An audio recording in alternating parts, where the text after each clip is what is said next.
What's up, everyone? This is Big Poner. So I've finished going through all of the chapter notes, like literally everything, all of the patch notes, like everything. The goal of me going through it this time was to figure out my plan for generating currency. If you don't know me, if this is your first time viewing this or you just haven't seen very many of my videos, um, I am really good at generating currency, like really good at it.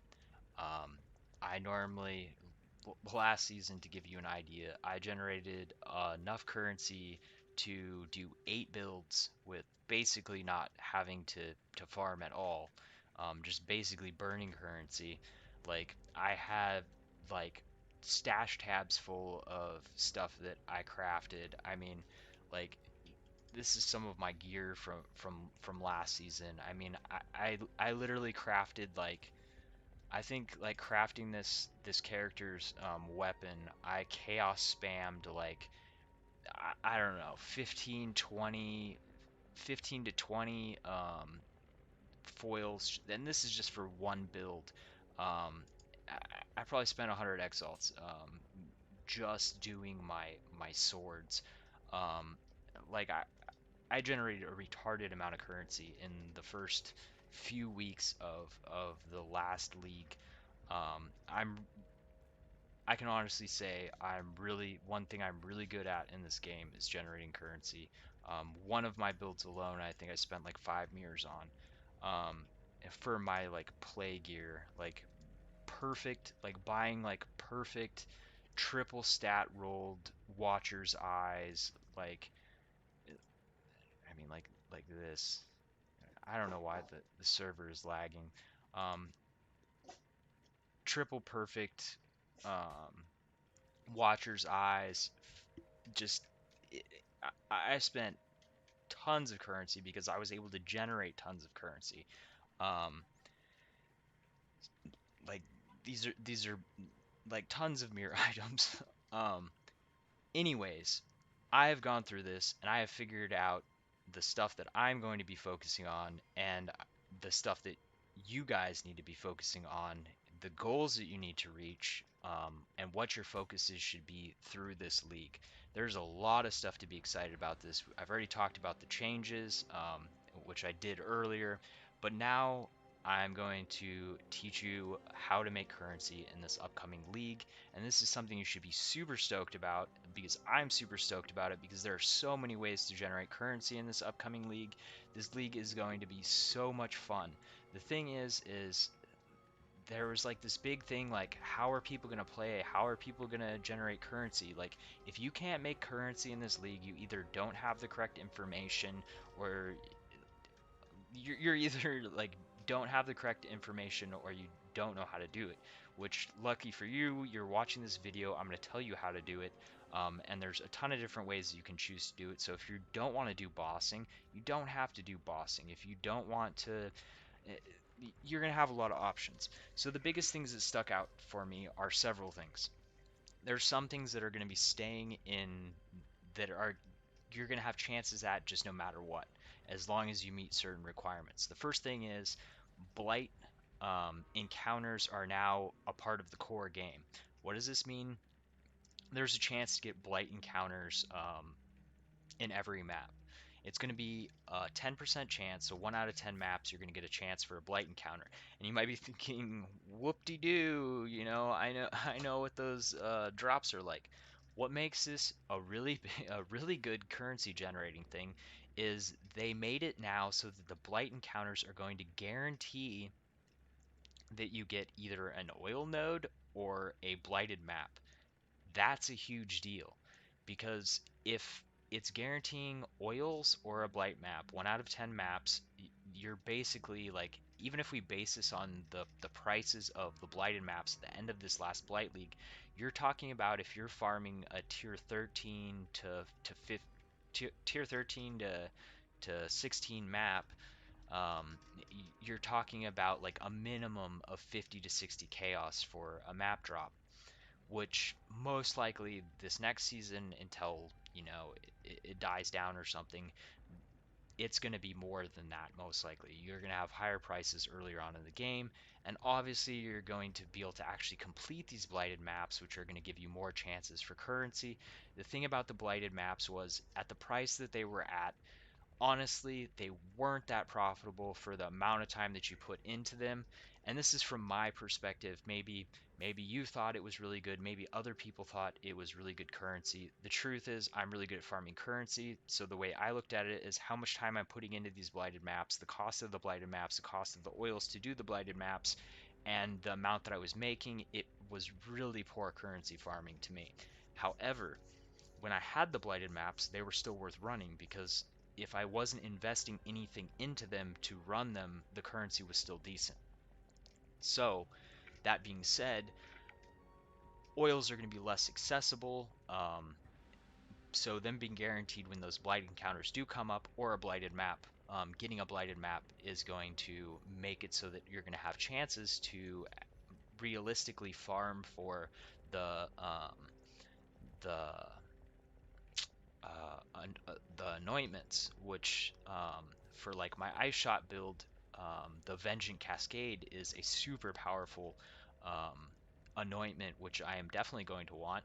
Which I wasn't even planning on, like I wasn't even thinking about farming until I was like, oh, they're guaranteeing the oils are a blight map. All right, I'm getting me I'm getting me that Vengeant Cascade on my amulet for sure. Um, Past that, though, I mean, it's going to give you chances for oils which are going to be valuable, blighted maps, even if you're not completing them, maybe you struggled with them, and you just want to sell them for some guaranteed currency. That's extra currency for you. Um, the thing is, though, if you take my advice and do the ice shot build, they'll actually be the blighted map should be pretty easy for you. Um, Maybe team up with a friend. I did a lot of my blight maps with a buddy. I would do his with him. He would do his with me. I did a lot of them by myself also, which um, were really easy for me to solo. I wish I would have actually played the ice shot build earlier in the season because the blight maps were so easy with it. Like you can literally just stand at the pump, um, throw up your towers when you have breaks, and you can just literally just shoot and just like off screen kill everything. Um, so it's a really good build for that. It, After going combing through all the notes, I am 100% going ice shot. The thing is before I said they didn't nerf ice shot. In fact, um, going over all the stuff, looking at it, they actually gave a major buff to ice shot. They increased the top end damage of it by 30%. It was already the highest damage scaling bow skill in the game, and they increased the damage by another 30%. That is absolutely crazy. Like ice shot is gonna crush this league. Like go back and watch my video of the ice shot build, and then just think this build skill gem is now going to be 30% stronger. Like I mean that's just crazy. Like I'm 100% going ice shot. Um, I'm still gonna be messing around with the turrets. I have confirmed um, they basically downscaled the damage of the ballistas, but the reason why they did that, it's still a net gain for damage because you have +2 to your ballistas.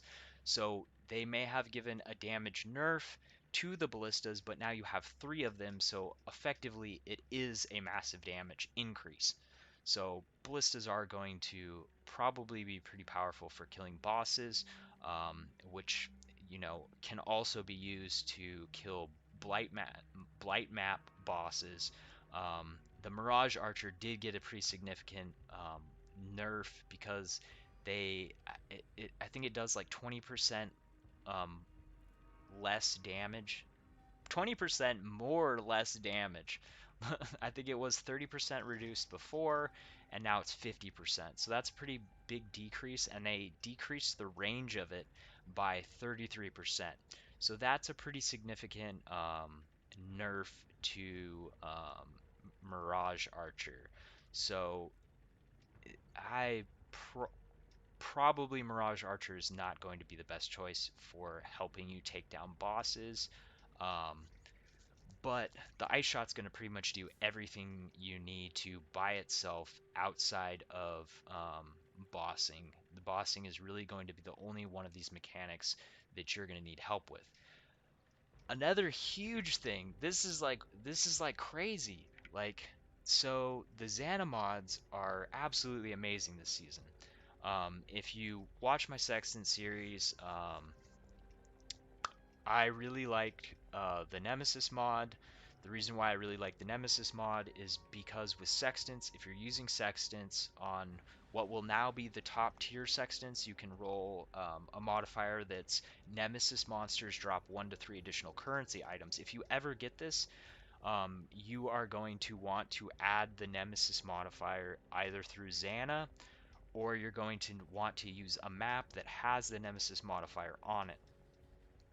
If you have a map that has a Nemesis modifier on it, you are going to want to use either Beyond, or I mean, I guess you could also even do the Legion, which the Legion's the main thing that I'm going to go into. And the reason why is because I think everyone who played Legion League liked farming the monoliths. It was great that they added them as scarabs this last league.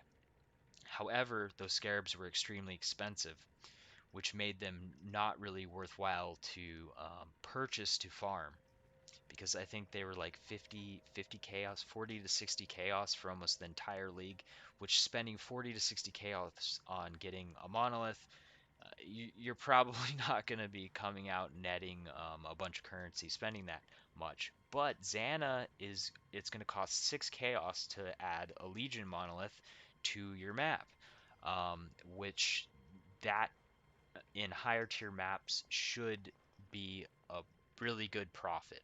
Um, I can't say 100% for sure because all they have said about Legion encounters and Blight encounters is that they rebalanced the drops. So my guess is that for Legion, this is probably going to be a buff. Why do I say this?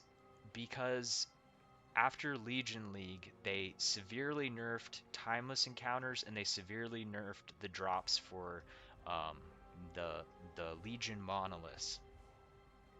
So my guess is they weren't that profitable this last season. My guess is that they're probably buffing them this season, especially since they're adding it as a Zana modifier. The thing I want to say about farming Legion monoliths is a lot of people were told to farm low tier monoliths during the Legion League, and that's what a lot of people did. I never liked this advice. I thought it was complete trash garbage. I farmed monoliths at tier 16 and I made way more currency than any person that I knew that was farming low tiers. They were telling me, oh, I'm making this much currency farming these low tiers. Why aren't you doing it? Dude, you are not making more currency than me when you're struggling for gear. You're asking, like I'm giving you, like I'm giving you gear, and I have 8 builds and I still have more loose currency. Like, there's no way that there's no way that the low level monoliths even back then were making more currency. With the coming of the Blight League, they did an adjustment. The adjustment was it made it so that every higher tier gives better drops in general for currency.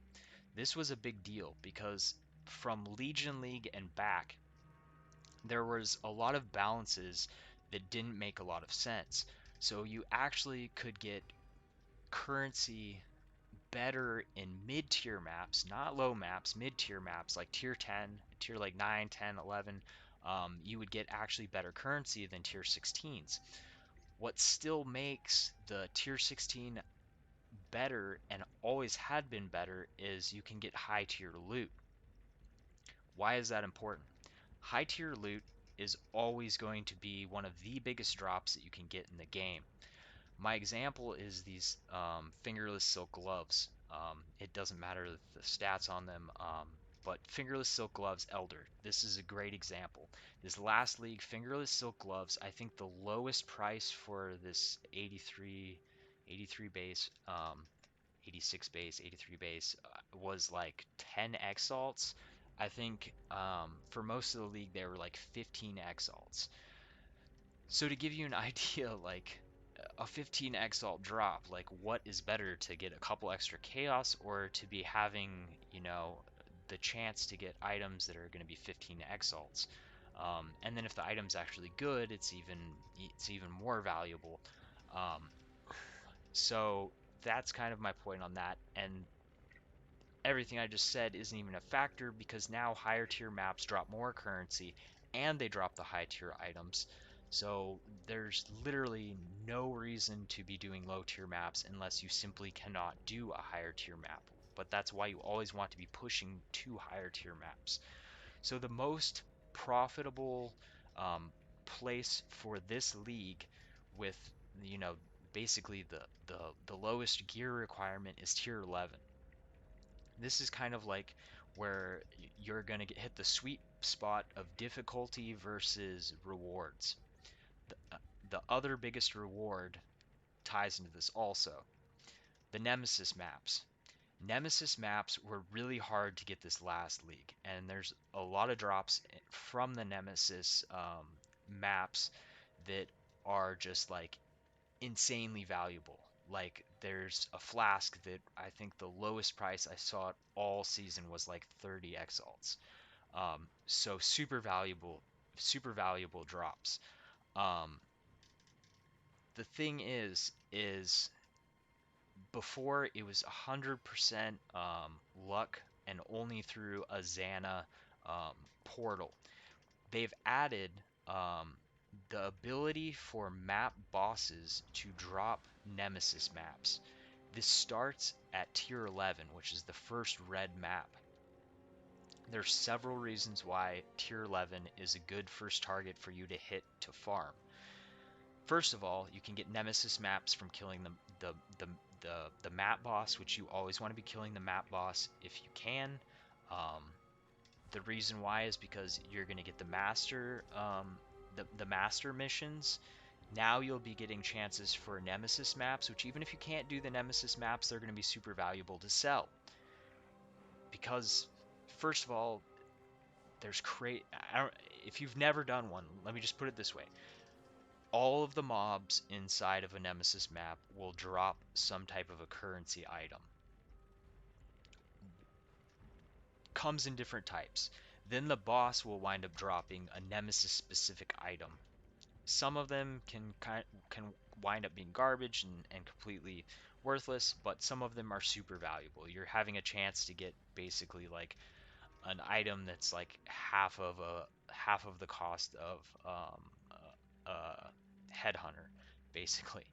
Um, so yeah, like super big chances for loot, um, big drops, and then also a lot of currency items will drop. So the super valuable. The other thing is you're going to be having a 10% chance to get the blight encounters. So at tier 11, the only reason to keep pushing higher as far as the blights is you will be able to get higher tier blight map drops and you'll be able to get the higher tier oils. Remember, you need to be doing a tier 13 in order to minimum of a tier 13 to get gold oils. So that should be your next stepping point, is to try to be able to farm the tier 13 maps. Um, and obviously the higher tier maps you get to, you're going to be able to get the higher tier loot, which normally the bases that sell for the most are going to be like um, item level 80 to 86. Item level 80 has been the best for crafting on Shaper and Elder Rings if you're crafting, if you're looking for the curse enemies with Assassin's Mark or Poacher's Mark, um, which those haven't been removed. So if you are doing a Shaper Elder Influence map, that will still hold true. Most of the bases you're going to want like 83 plus. So getting those higher tier maps will help you out with that. Um, but the Legion, like I said, as you get to higher tier maps, you're going to be getting more currency drops, better items. Tier 11 is where you're going to really want to start pumping the Zana modifiers. I never really use zana modifiers until I get into the higher maps because I didn't find it that profitable. It kind of felt like a push where I'm not really making anything, but I'm investing, um, which is not a good feeling, to be spending currency and just kind of breaking even. Um, but my point is, at red tier maps, you're going to be getting the chances in the blight to get red tier red tier blighted maps, which have always been really valuable. You're talking about probably at least 50 chaos apiece. You're going to be able to get more oils once you get to tier 13 maps. You'll be able to get the gold oils. You'll be able to get tier 13 maps, blighted maps, which then more chances to get blighted oils. Um, and then also the monoliths. That's the main thing. Is once you get to red maps, you should start pumping the monoliths. I wouldn't be wasting monoliths on yellow or lower than tier 11. And then also, like I said, you're going to be having chances for those Nemesis map drops at tier 11 for killing the map bosses. Obviously, as you get stronger, as you generate more currency, continue to push up in those maps until you can farm the tier 16s, which with a good build, you will be able to farm tier 16s pretty easily. Like, once again, I'm going back to the ice shot because that's what I'm going to be playing, and you can use that as a reference. It's so strong. Ice shot is so strong for Legion encounters. It's just basically from the monolith you can just insta clear, just shooting around in a circle, and it will just wipe everything out. And then when they unlock, it's basically the same thing. Um, the only thing that I will say is monolith encounters are dangerous, and remember that all of the monsters got buffs to armor, elements, and HP.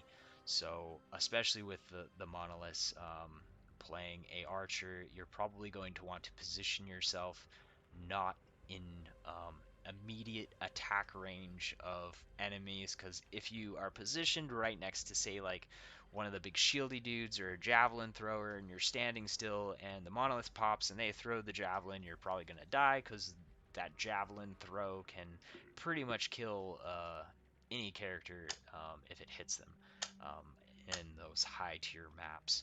I have seen that skill knock out some pretty tanky characters. So that's the only thing really to pay attention to on those. But yeah, super stoked about this season. The other thing that's going to be really profitable, which I will be pushing for, is to farm the Conquerors. This is something that probably will not be a realistic thing for all players. We don't really know how hard it's going to be, but if you are one of the people that are comfortable fighting the bosses, if you're able to get through the content to them and you're able to farm them, do so as soon as possible. The reason why is going back to the bases. We have 4 new influences that are going to be extremely sought after, extremely valuable, because that's the new Shaper Elder bases. Like these gloves, they were, 15 exalts. Like for the base, a gray version. So there's going to be those bases, and you can find out which ones are going to be the most valuable by using things like PoE Ninja, and you can cross-reference with like PoE Trade, see what people are selling the stuff for. Um, but the reason why I say that is because we have different influences. There's going to be different conquerors to kill. So if one of the influences is worth a lot more, which is probably going to be the influence is best for bows because it's bow league, most people are going to be paying bows. If you're playing a bow, you're probably going to want to farm it to try and get the base for yourself, because you're probably not going to want to be forking over 10 15 exalts for a base that you need. But if you can farm one, that would be awesome, right? That's what I like to do. I like to farm stuff that can get me stuff that I want so that I don't have to buy it, and everything that I get that I don't need I can sell. Good way to play the game. Um, But like I said, we have a lot of options if you're not wanting to play boss killer. Like the Legion League was one of the most popular leagues because it was so easy for people to make currency. You could simply go and farm Legion encounters once you get strong enough to run red maps. Um, and that would be perfectly fine. If that's what you enjoy, that is definitely going to be a viable way to farm currency. Obviously, always look for your blight encounters, do the blight encounters because those are going to be profitable. Um, I think that's I think that's pretty much it on the main things. I would suggest if you're not used to sextant farming, I would check out my tips on the sextant farming. Some of the stuff is not going to be relevant because a couple of the things got removed, um, but a lot of it is going to be the exact same. They changed the sextants, but they only changed their name and how they function. So basically, now you are able to put red tier sextant modifiers onto lower tier maps. Why would you do that? I have absolutely no idea, but it is possible to do now. Where's one of my currency tabs? Let's see if they've already changed them. Probably not. They'll probably still be the same type. Why is the server so laggy? Jeez. Whatever.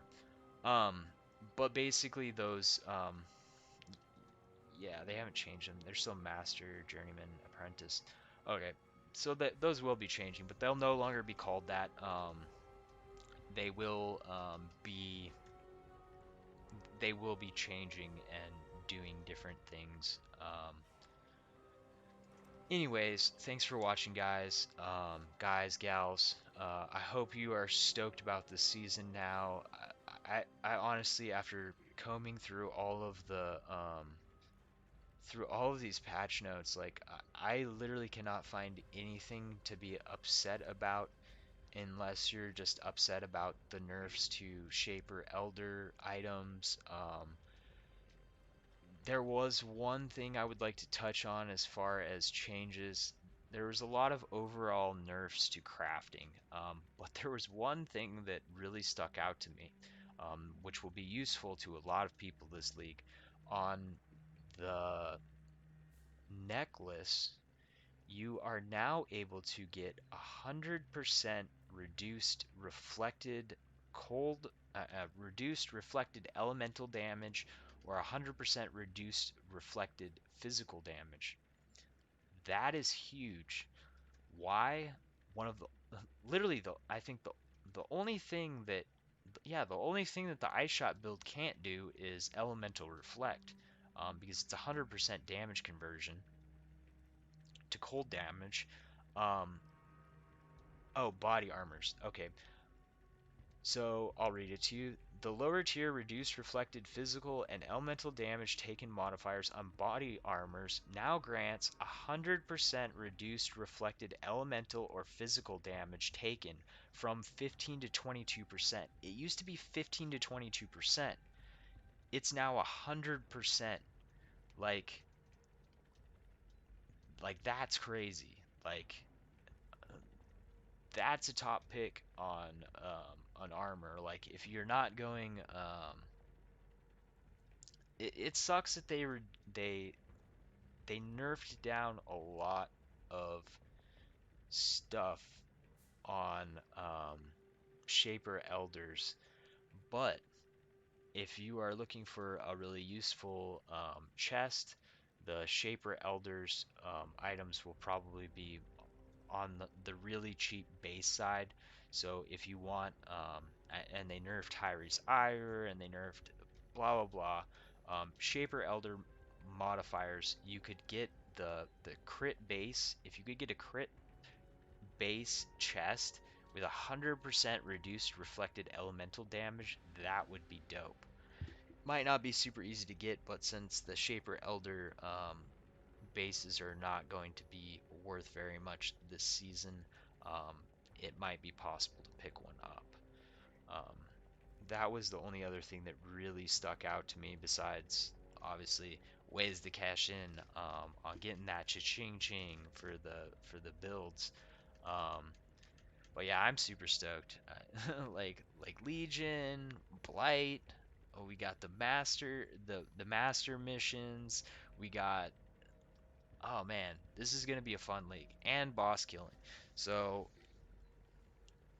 I hope you guys are stoked as me. Like I can't wait for it to launch. I'm just hoping that the server isn't like this, cause this is like ridiculous.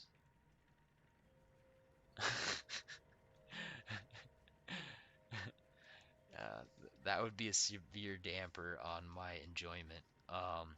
Anyways, guys, gals, I hope you guys have a good night. I hope you're looking forward to this league. Oh, and there we go. I got disconnected. Let's hope they're getting all these server issues out of the way now. 2 hours, 2 days, 13 hours, baby. All right, peace out.